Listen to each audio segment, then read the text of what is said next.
Hey everyone, and welcome back to another video. So patch 7.2.5 is pretty much out, and that means that today it's time to update my gearing guide for this patch because, well, my 7.2 one is kind of out of date now. Right, Blizzard have made a few changes overall to the gearing process in this patch. There are things which impact what you will want to be doing, what you'll want to be aiming for, and there are also a few quirks in the system here and there that are not super intuitive, so it's worth mentioning them now so that you pretty much know what the crack is with gearing in the most recent patch. And first things first, we are going to talk about Mythic Plus updates in 7.2. Mythic Plus drops had a basically the weekly chest and the base item level cap at a plus 10 keystone. So doing a Mythic Plus 12 keystone wouldn't give you higher item level loot.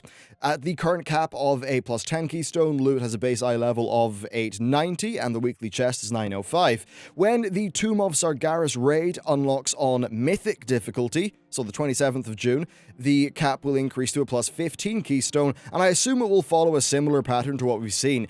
Right now, Blizzard have not actually published what the item levels are going to be, and their 5 item levels every 2 keystone levels pattern seems to have broke towards the end there, looking at the current numbers. But regardless, the following sort of changes to gearing do mean that you always want to be doing as high difficulty as you can anyway. Okay, so time for the loot changes. Basically, the idea of a, triple chest run that gives you a torrent of loot doesn't exist anymore. Instead, you will always get 2 bits of loot for completing a keystone dungeon, and a third if you beat the timer. This overall is less than a triple chest run, but it is more than a single chest run in the 7.2 system. What this means is that you are basically better off doing harder mythic dungeons so that you can aim for a higher base item level reward, as getting the equivalent of a single chest run is a good bit more lucrative now, so you can afford to go up to the higher difficulties. Then finally, if you are really going ham on it, then you can do up to Mythic Plus 20 for extra rewards. While the base item levels do not increase past a plus 15 keystone, you do get a stacking 40% chance to get another bit of loot, which caps off at 2 extra bits of guaranteed loot if you beat a Mythic Plus 20 dungeon for a total of 4, and then of course plus 1 if you beat the timer. So that's basically the Mythic Plus system. Now let's talk about the Tomb of Sargeras. This unlocks on normal and heroic difficulty on the 20th of June, and then Mythic and LFR Wing on the 27th, and then, the other LFR Wings will appear after that. The first 8 bosses have a base item level of 885 in LFR, 900 on normal, 915 on heroic, and 930 on Mythic, with Kil'jaeden dropping gear that is 10 item levels higher.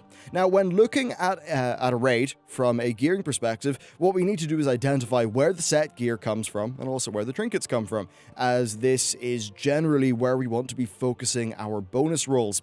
If you are raiding on normal and heroic, it's worth, sort of touching base with your raid leader and trying to work out what your guild's planned path through the raid is, and maybe how you can then think about your path towards getting your 4-piece and any relevant trinkets that you've identified for your class. For the most part, you have a good deal of freedom after killing Goroth with the raid instance layout, but like many instances, the final 3 bosses are linear. As for the LFR players, well, LFR Wing 1 contains Goroth, Demonic Quisition, and Harjatan. LFR Wing 2 contains Mistress Sazine, the Sisters of the Moon, and the Desolate Host. Then LFR Wing 3 contains the Maiden of Vigilance and the Avatar of Sargeras. And then LFR Wing 4 is just Kil'jaeden. Okay, let's talk about the sets. So the set Helm comes from Demonic Inquisition, and the gloves come from Harjatan. Now, these are both in LFR Wing 1, and you will pretty much be able to get these quite early on in your progression. Then the legs and the back come from Mistress Sazine and the Desolate Host. Getting to these will involve actually a fair few progression kills, as they're generally in the middle of your overall progression, but LFR players will have access to both of these in LFR Wing 2. So basically, between LFR Wing 1 and Wing 2, you will have enough potential bits of set gear to get your 4-piece bonus, and a pretty good chance of getting your 2-piece bonus. So moving past that, then, the chest comes from the Maiden of Vigilance and the shoulders come from the Fallen Avatar. These are the 7th and 8th bosses in this instance, and they're both a part of the 3rd LFR wing. Now, players doing normal or heroic will have to progress past all of the previous bosses to get to these guys. Though, of course, if you're on LFR, you can just queue up for that wing, which would be kind of handy if you want to just target getting those sets. Now, this instance overall is fairly non-linear, but of course, if you want to get past Maiden, you do have to clear everything beforehand on normal and above. One interesting thing here is that due to the legendaries sort of taking up a few slots, Legion sets, like, they have 6 items, which does mean you could equip a Tomb of Sargeras 4-piece and a Nighthold 2-piece overall, though do bear in mind that the Nighthold set bonuses were nerfed in 7.2.5. So overall, I would just recommend on using our bonus rolls on the bosses that have both a desirable trinket and a set bonus. There are bosses which, do drop both of those, so I'd say that's where to put the bonus rolls. And I guess if you have, like, 3 bits of gear and you're, like, a normal raider, it's probably worth maybe still doing, say, iLvl Wing 3 to get that, 2 bosses which both can drop a bit of set gear. So we have had changes to crafted gear. It now starts off at item level 850 and it can be upgraded to 900, which is really important for just about everyone. Having a item level 900 bit of gear that essentially has perfect stats is extremely powerful, especially if you are playing one of those specs which really prefers one secondary stat over just about all of the others. Okay, next, legendaries. This stuff's actually really quite important. Legendaries can be upgraded to 970, and all of the new legendaries will drop at 970 after the tomb comes out. Now, this is kind of bizarre. So basically, as I said, the legendaries are at 970 after the tomb comes out on the 20th. Now, the new legendaries do drop after the 13th when the patch comes out, but they'll drop at 940, not 970.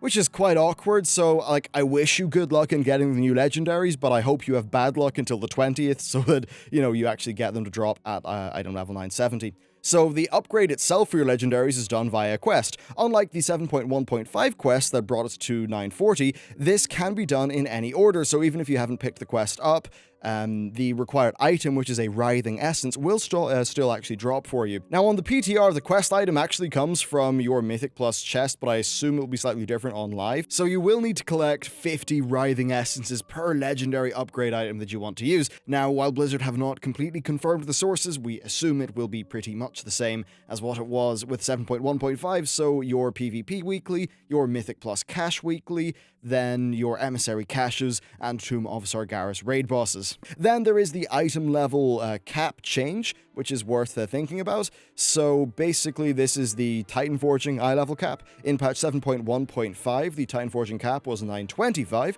which was 15 item levels below the legendaries and 15 above the base item level drop of Gul'dan Mythic gear.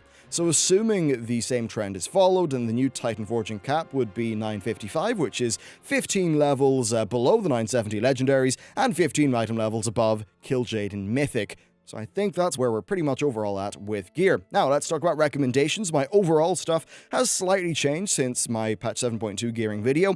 Your overall goal is to get into LFR Tomb as quickly as you possibly can to get the important trinkets and set gear.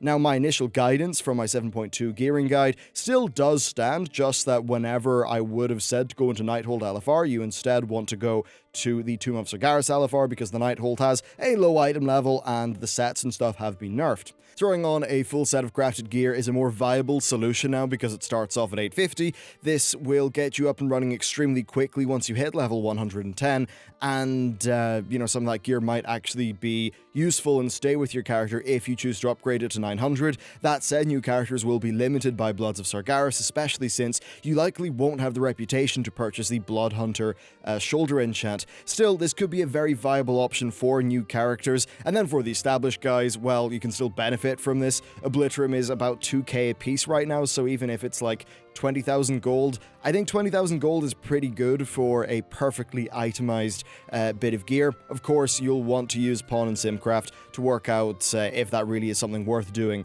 for your particular spec. As far as the bonus roll situation goes, you want to save yours up for the bosses that will get you both set gear and trinkets. Now, at the same time the Mythic Plus system has changed, I recommend that you focus on just doing what Blizzard wants you to do and pushing a high level keystone versus farming out loads of low-level ones, because the triple chest runs are no longer a thing, and I think it's better to focus on getting a smaller amount of usable gear with a higher base item level, as we're now going to be getting less chances of the Titan Forging madness with the crazy things. So, like, less Mythic plus 3 or plus 5 speedruns and more, doing a 7 or 8 if you're kind of starting off, and then trying to do a 15 or 20 if you already are established with raid gear. Now then, past that, your top priority is getting your legendaries upgraded, which probably will not take too long. One way I imagine you could increase your chances for the new legendaries, at least, is to stockpile the cap of 1,000 Legion Vault resources to open up once Mythic Tomb releases on the 27th of June, it's 28th for the EU, so that you can have a chance of getting a legendary drop brand new at 970 right off the bat whenever Mythic Tomb progression is going to get going, if that's something that you want. But yeah, that pretty much is it for what my thoughts are. I suppose you would want to complete before the 27th. You'd want to complete 3 emissary caches.